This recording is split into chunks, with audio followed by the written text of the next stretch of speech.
Now we come over to the bridge. There's a couple other points I'd like to show you here. Everyone's talking about the moving, the transporter, whatever they keep changing its name to, right? Or whatever everyone calls it. This transporter. Take note here. They shim that. This was not designed to be totally. It's not totally flat against the underside of the deck. So it is also now point loads of here, here, and it appears it might be back here and here. So the total weight of the bridge is now on the 4 points. This cracking that everyone's speaking of, no one's disclosing where it is at this time. That's a lot of load right there for the entire bridge now to be on this point load. It was originally designed to be on this point load, this entire bottom surface. Now it looks like it's reduced to this shim and this shim. The combined two does not appear to be the combined weight of that. Distribution of that. Okay, I'm trying to move this guy around. Oh, I can't. I was going to show you it's down there too. Another image. I think I might have that under, but we won't go down that rabbit hole of that one. The other image, it's similar to that. So now these are different hydraulics, and it would be a pretty amazing piece of equipment if they could all push at the same time, all these hydraulics. But mostly they can't. So you'll have some hydraulics that might push this, then that, and you're changing at that point. You're changing the loads, the point loads, all over this bridge down to here. Not ironically at all, this is roughly where it failed on the right about here. I think is the first failure of it is number. I believe if you look at my mouse here, I believe it's number 10. Look at my mouse right screen. That's number 11, and that looks like it lines up with this guy here. And if you watch the bridge movement and elevation in slow motion, you'll see, I mean, you have to really slow it down. You'll see that the bridge goes up, down, each side. Like, the point loads are just moving all around on that bridge deck. All right, moving on. This is what a flat tension bar looks like. I'm trying to move the screen for you. Take note, this is a grouting. So here are your cables. This is all sealed up. And it gets filled with a grout to make this a solid with the bridge. Otherwise, it can move inside there, as my other video shows. It can the bars in the bridge can move separately, deflect separately. From the ends are usually anchored in one position, but this can still have room. However big the ducts are that would hold this. All right, the ducts. All right, coming back to this guy. So I grabbed this image for you guys. You can see now, again, this would be how post-tensioning can go wrong or right, depending on how you engineer it. If you've got this guy sloppily in here, which this is not sloppily, this is how it's designed to be, probably here would be the load, and here would be the load, and this might be a column in the middle there going here. I just don't know the end result of this engineering. This is the dead end, this is the post-tensioning end, so you do it after the concrete has cured enough to take this post-tensioning to compensate for the proposed load, the proposed dead load or live loads. So dead load is a load that's always present. Live load is the predicted, like automobiles on a bridge, or would be a live load. Any structure you keep on that bridge at that point would be a dead load. So you add, if you add barricades onto the bridge, they then become a dead load. They deduct from your live load capabilities. All right, moving on from that. This is after the fact, which or designed it to be exterior rather of the structure. I really like this. You can inspect these cables. This is what it would look like, or this is what typically would look like. These are tendons, box girder, or whatever. They could be in there too, but these are anchors, and post-tensioning can take place on the other end. If you try to push this down, you would have to try to push the other end down. It's just the way it works. It's beautiful. You can obviously push up on this, and it would give slack. Pushing down is where this the load coming from the top is how this guy works, helping it in tension. All right, what else do I have over here? Coming here, this is the cantilever now that we showed. We showed here. Everyone talks about this cantilever. Well, if they engineered that other cable that I have said in previous videos that it was not showing in the plan, but maybe later, after the fact, they engineered for it to to be able to take the cantilever. They put that temporarily in to send the load back down to number 10 and to this point. Well, that would compensate for it. Incidentally, everyone points to this guy here to the right. They're saying everything from backbone to, I've seen so many things. As far as I know, that's the water system. That's the drain for the deck. Okay, it does create a void in the deck, so that could be a factor. But moving on, back to this guy. So if you were going to do a cantilever, say this is number 10, and this is number 11 down here.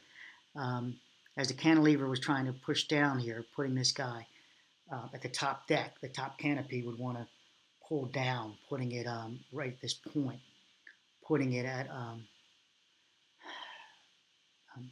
putting the top part of this deck at hogging, trying to hog from this point over downwards. This whole this whole canopy, cantilever would want to fall down. This post-tension rod, say this was number 11, would then stop that from, it would try to fall here. That post-tensioning would pull it back to here, so it can't, so for it to fall, it has to pull down on the node up there, that tensioning bar. It would have to pull down on that. It could not, because the tension would have been in that rod, number 11. Two of them, let's call it two, would have not been able to pull down on this end of the fly, on this end of the cantilever. That load would have transferred down number 10 to this point as a counter, and that would show, again, let me come back to this guy. So that, if we look at the top of this image, this guy we know is number 11. You can visually see number 11 going up. At the top node, it would then be pulling back down to number 10. 10 would be transferring the load to here while they're transporting it. And you would see no deflection here, which it's clearly off the topic there, off the top of the girder. I'm freezing this frame. I want you to take a piece of paper and I want you to run it across in the frame. Run it across right here. Piece of paper is pretty straight, right? And as I look at it, I see zero deflection in this image. Now, images have a way of distorting, but if you put a piece of paper on this image now, you'll see zero deflection. I do not think it deflected at all, based on, that post-tensioning being in there and this guy. Then they said, well, it became loose and they were tightening back up. Wow. That would be an issue at that point, because it was not needed as the plans show, and well, it appears not to be needed. Let's slip on over to here and give you guys some pre-stressed concrete. So that's that crown, as you guys can see, the top of it. That's that hogging effect. That's that the road tractor trailer effect, if you will. And as you load, it would even out. This would be the image of it evening out. This is the structural engineering of it. You don't have to drive yourself crazy. It's just showing the balance, ultimately coming down to zero. Well, negative, meaning negative and as in no longer an issue. The concrete obviously has some flexural ability to be able to flex without cracking. That's in design of the concrete. This will be post-tensioning out here with the exposed.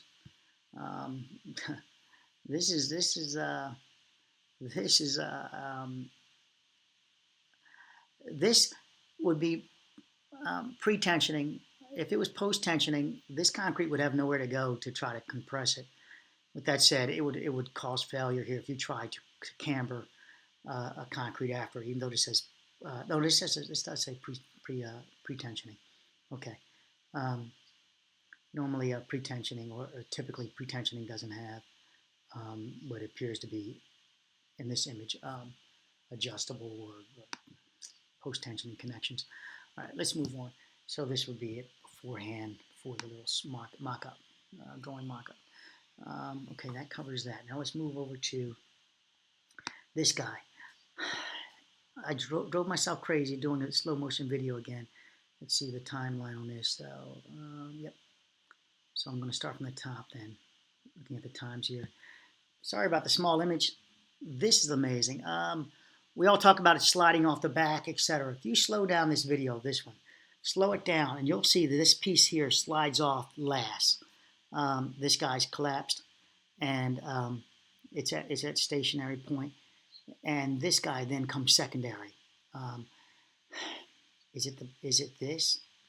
So when this falls over, are we now looking at the bottom section here, and then it slides off? You've got to look at the video and determine that. This, again, my thinking here is that this cable failed in the canopy back here. That the flex, using your paper again on this, bring your paper to the screen and run it across the face of there, and you'll see that this guy has flexed. And I would call it buckling. And I'll say it flexed now. You know, buckling, I like to see buckling in the term of also showing concrete bursting out, etc. In this case. And remember, these are post tensions. This stuff has a way of self-healing once you take the load off. It looks like no crack is present again. But put your paper here against this and you'll see, and slow down the screen as many frames as you like, and this flex. So my thinking, this guy is anchored so well. This top node, this number 11, has what is reported now as 2 post-tension cables.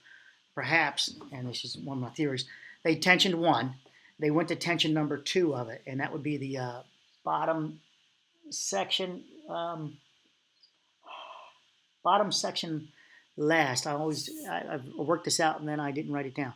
So the bottom section last would pull the bottom downwards as it compresses, creating this upper top part of compression. So they compressioned it first. Let me see if I can go over this one more time.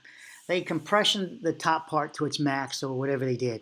And then they went to compression the bottom part, creating this super over-tensed member, which then developed a flexural fail. And we've got 2 things going on here, so I can't pin myself down. I can't say the load is here, and try to describe it that way. I can say that they possibly working on the top one now, and this created this flex, whatever it was. When as I understand, they were working on one, then they went to move to the second one.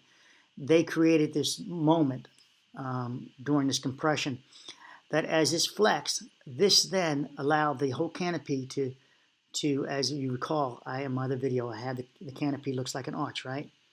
And in that arch, there's only 2 post-tension cables coming longitudinal of this entire length of this bridge.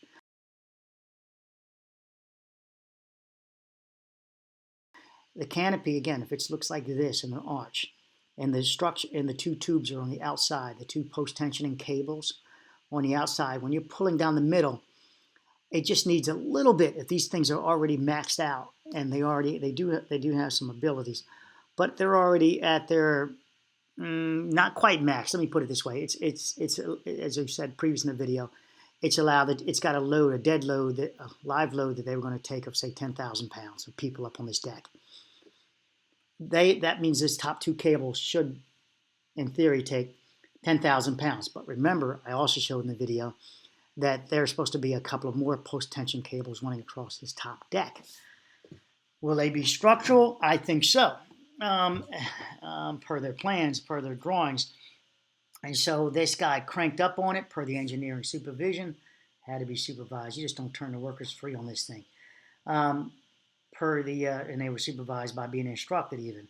So this crane everyone asked about, the machine's very heavy that does this post-tensioning of these cables. So this is more than likely just lifting that up. I know they're not, it didn't look like they're having strapping across the top of this deck to take the load. And when this fails, you don't see the crane pull over and fall. So it was not holding the deck in my position. My position is.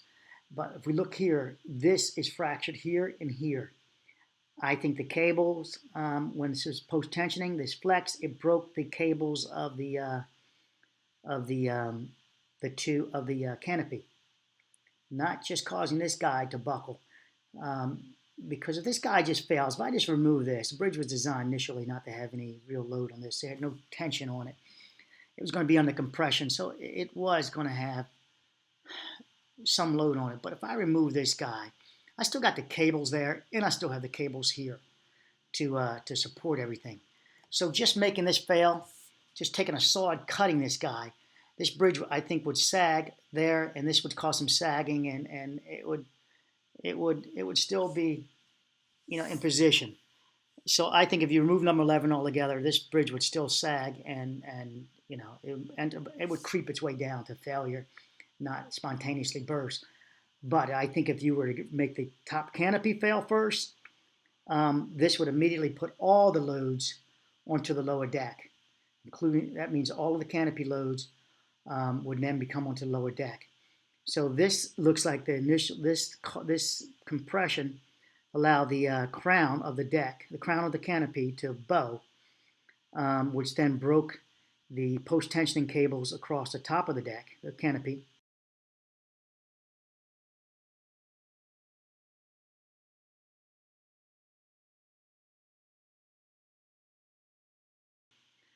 which then transferred the load to the lower deck only, because this is no longer participating.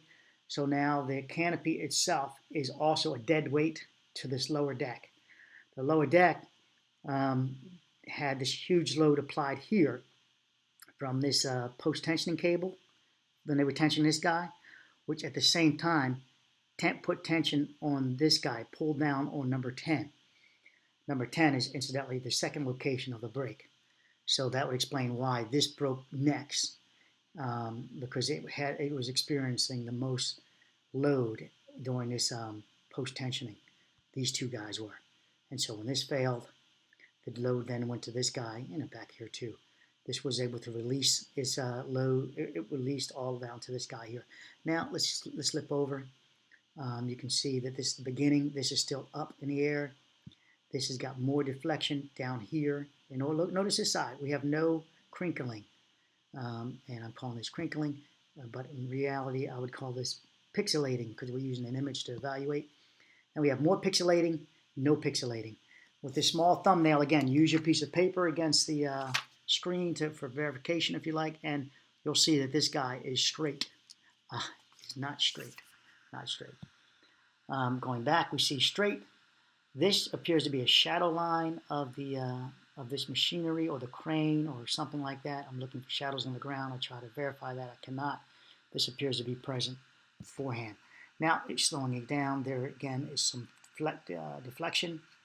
And then this is the appearing of the new thing. This is not the ball swinging. This appears to be a light or something like that, the lift or something. I looked at it over and over again.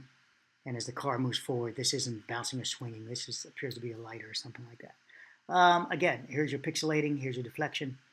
This guy is straight as an arrow, pretty much. No deflection on this side. Then now we have the super pixelating. We've got clear. This guy's pretty straight. We've got some pixelating, clear sagging of this member.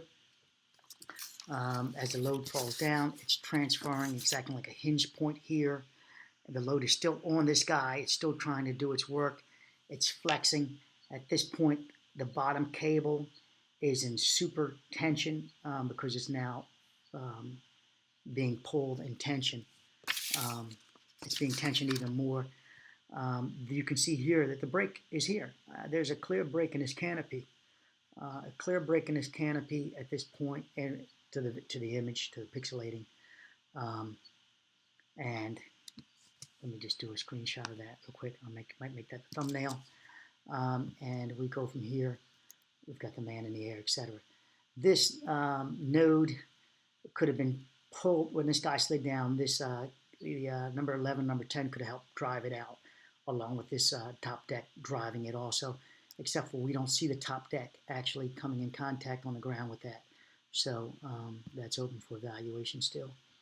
Again, we got mostly pixelating here, and we don't. So this guy has more movement.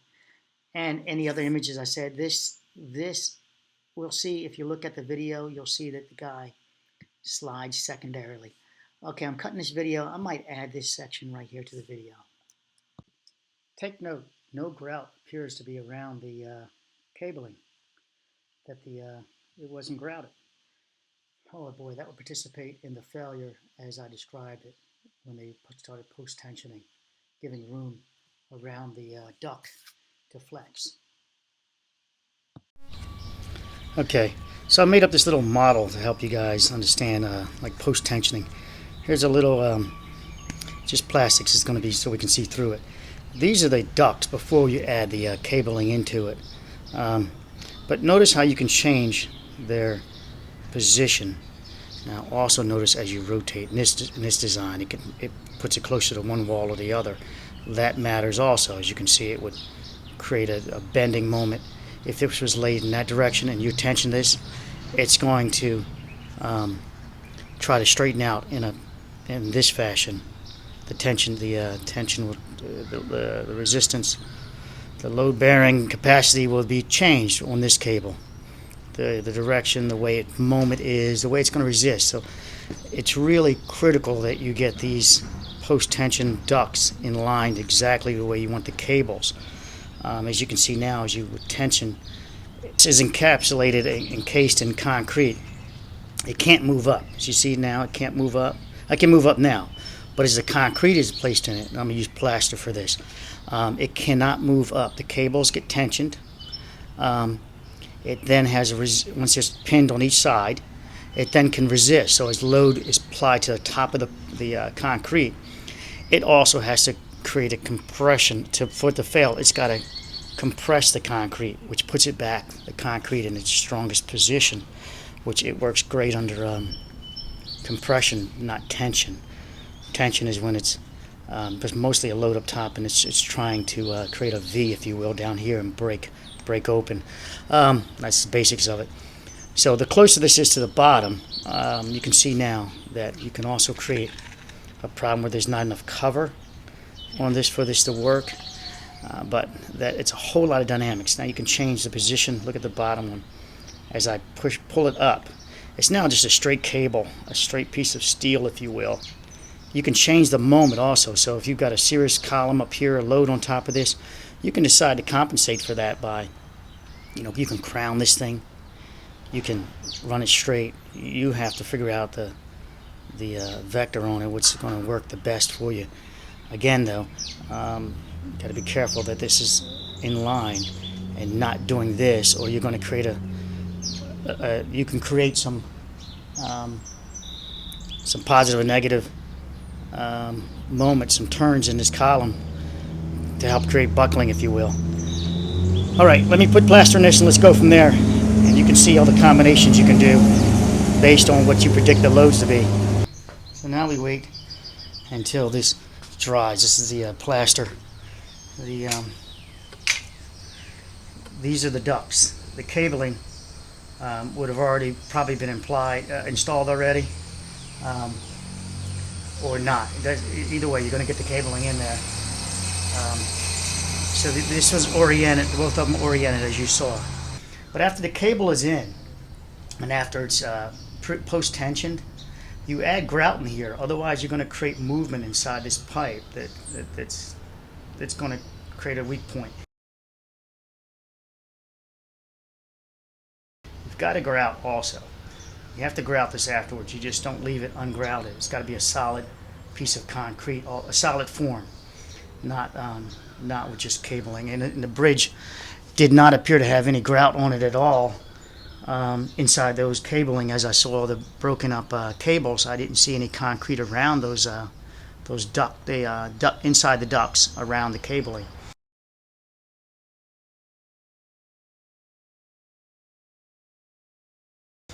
So it appears it didn't grout yet.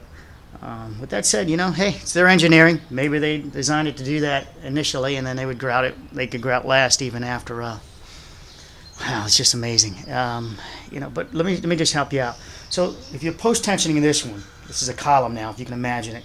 If you're post-tensioning in this one, this changes the dynamics of the whole column, the whole structure altogether. If you post-tension them together, you could keep it equal, but again, you have to account for that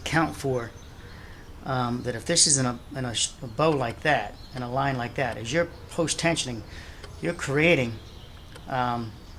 tension on the top half of this column, and if this one's down here, you're then creating a tension. However, I think if this one is more in line on that column idea, it was more flat. So this is going to be flat here, and then this one, if it's bowed, we don't know it. They got to cut it apart and take a look at it. If it's also in a wrong vector, then it can create a moment that's more counterproductive to this whole post-tensioning idea.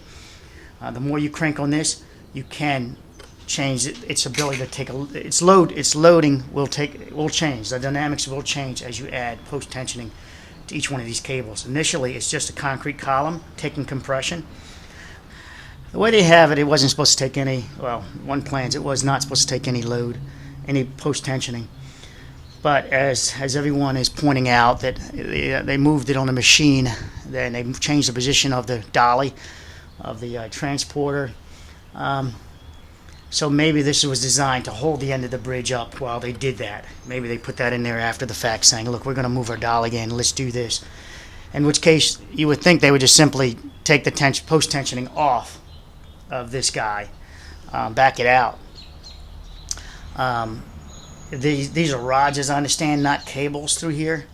But did we not see a cabling in part of the bridge? Let's go ahead and move on.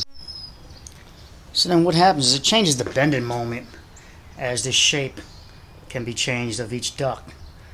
The bending moment would change, and I don't want to bore you with how that would look, but in engineering terms. But you can. I'm trying to help you visualize it just in general terms.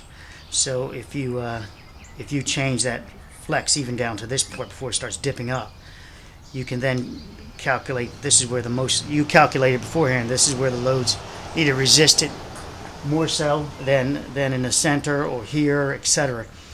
Now, is there post-tensioning? Let's see if I can slide this over a little bit. As they have this guy in here, the post-tensioning changes this whole dynamic, and this creates your.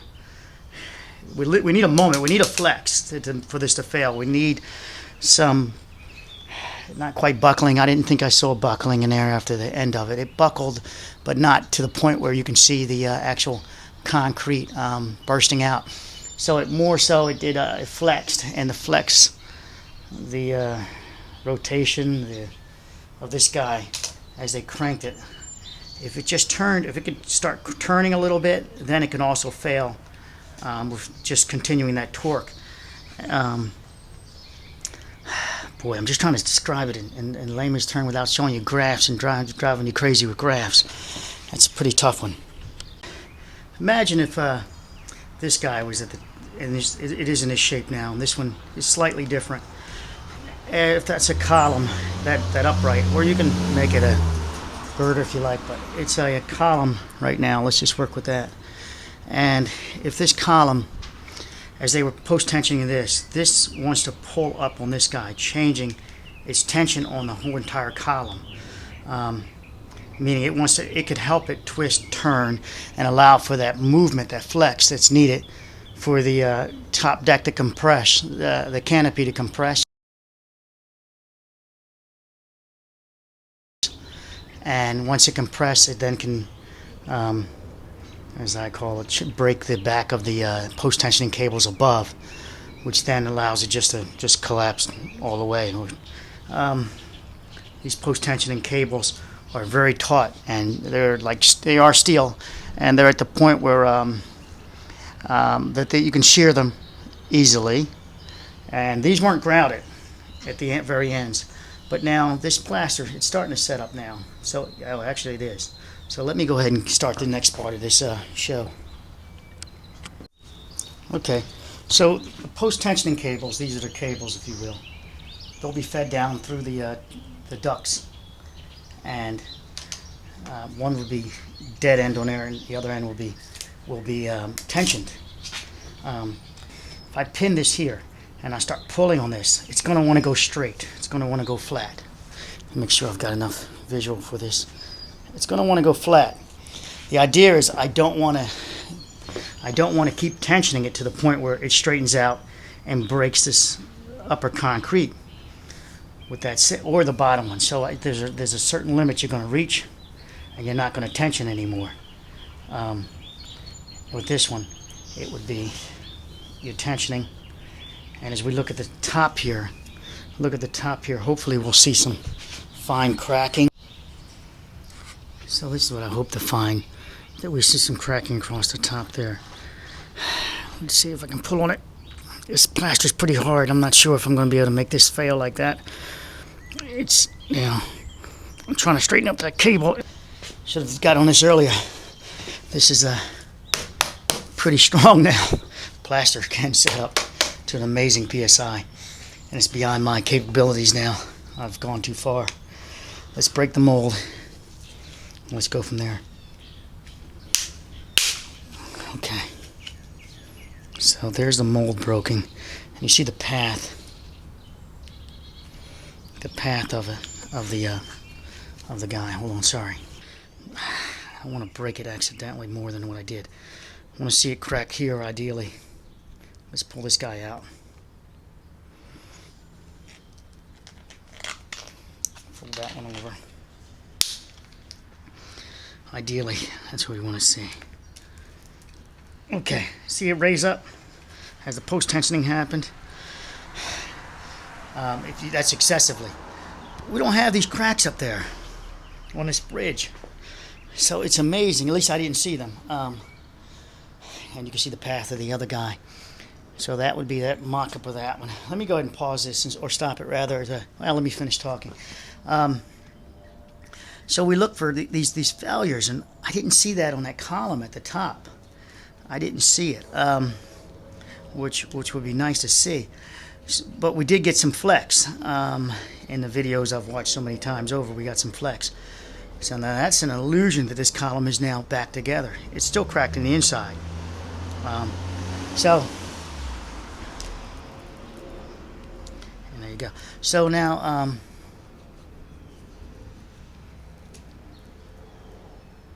see how it's pulling from the bottom? Pulling away from that bottom structure, if you will. The bottom, what do you call it? The bottom post-tension rod. We know one was close to the bottom. I don't know, we don't know where the other one is yet. But as you can see, if I pull the top one, it gives a nice break along where the bottom one is, that void. This is what could explain also what happened when you post-tension one greater than the other. Okay. This is just showing you guys this, so you can help understand how this system works and how you can now visualize failure. I'm not saying that's what caused the failure. I'm saying it's a contributing factor, and there we have it. I watched this thing over and over and over again. What I'm going to show you here, hopefully, is that the upper deck, the canopy is referred to, appears to fail first, and then everything else is from there. So my latest theory is, well, it was one of my theories initially, that the shear happened, but not quite shear. Just a moment change in the cabling system, where it was no longer the strong back of the whole bridge. The cabling, post-tension cables, which are only as the video, not this video, but other images show that there are 2 and 2. Sorry, it's late night for me. 2 on this side, 2 on the other side. When there's supposed to be a total of 6, as the drawings show. So the post-tensioning strength of this bridge was not at its fullest, if you will. Perhaps it was. Perhaps the engineering says it was, but here we go. It's still 2 more post-tension cables go along through this entire deck and through the other bridge, tying them both together. Here we go. So I'm going to back this up. Right, see that I think where the man is on top of the bridge now, right there, I think it's failing. If I freeze there, right there, it looks like it's.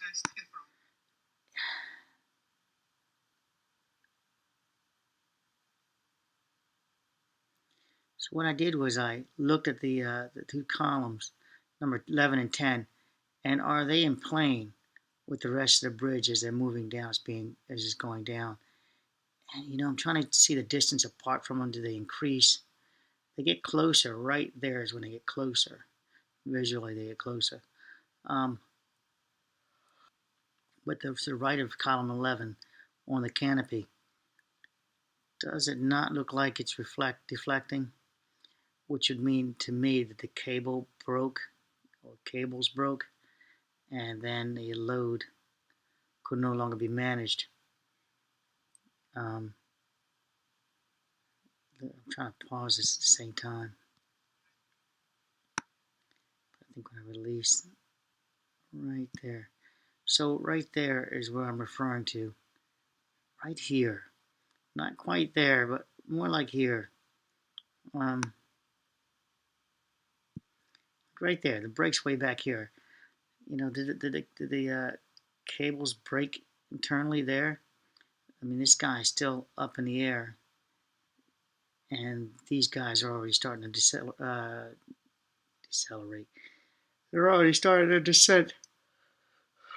The distance I was talking about would be between these guys and here and here. Somewhere about now, though, this brakes under tension. I'm saying tension because if you look at it on the ground, it's broken out. Now as I put the bridge back together, going reverse, the last thing that goes in place, let your eyes work, the last thing that goes in place is still the first thing that broke.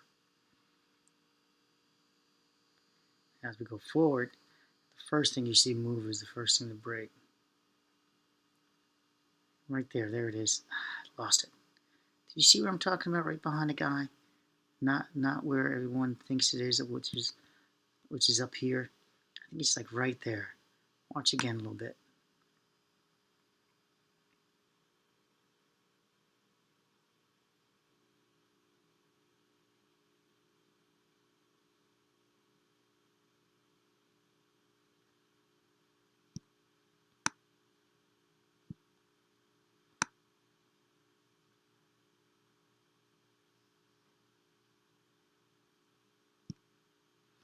Right there. I keep seeing a break there.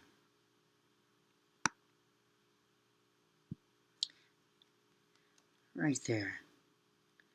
So this is pulling down. That just might be a broken cables. Now this has got some deflection in it before it continues its way down. I mean, it's definitely a break there also. That's no longer in plane. If you draw a straight line, you won't, straight across, you'll see that this guy's hung up.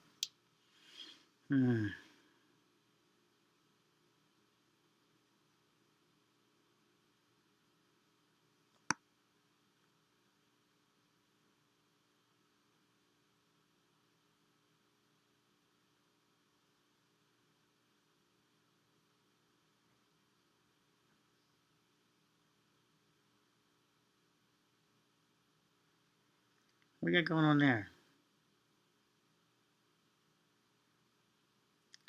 What's the, what's going on there? What piece is that that's popping off? This piece there. So what piece is that?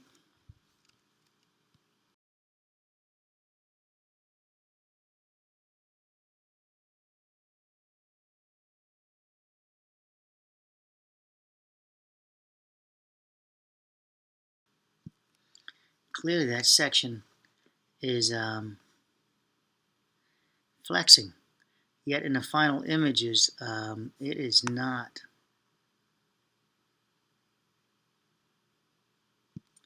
In the final images, this guy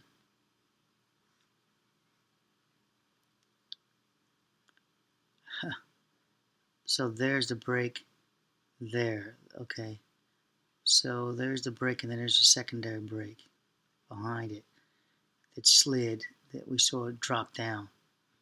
So it appears that this guy was a secondary break behind this guy. So it held for a second and then collapsed behind this secondary break last time.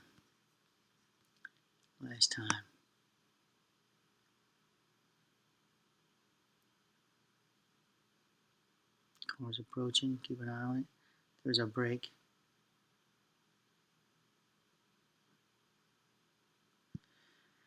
Now here, I have no idea what the shadow line is, but here is the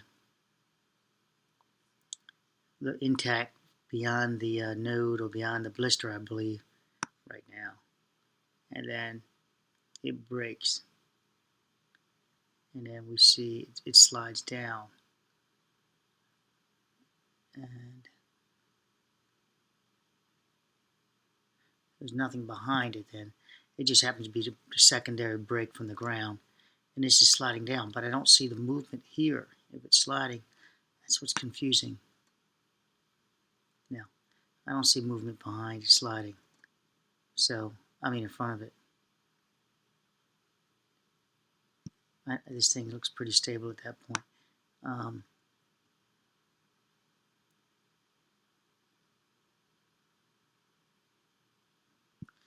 So here's this guy way out here, a pivot point, if you will. Let me back this up.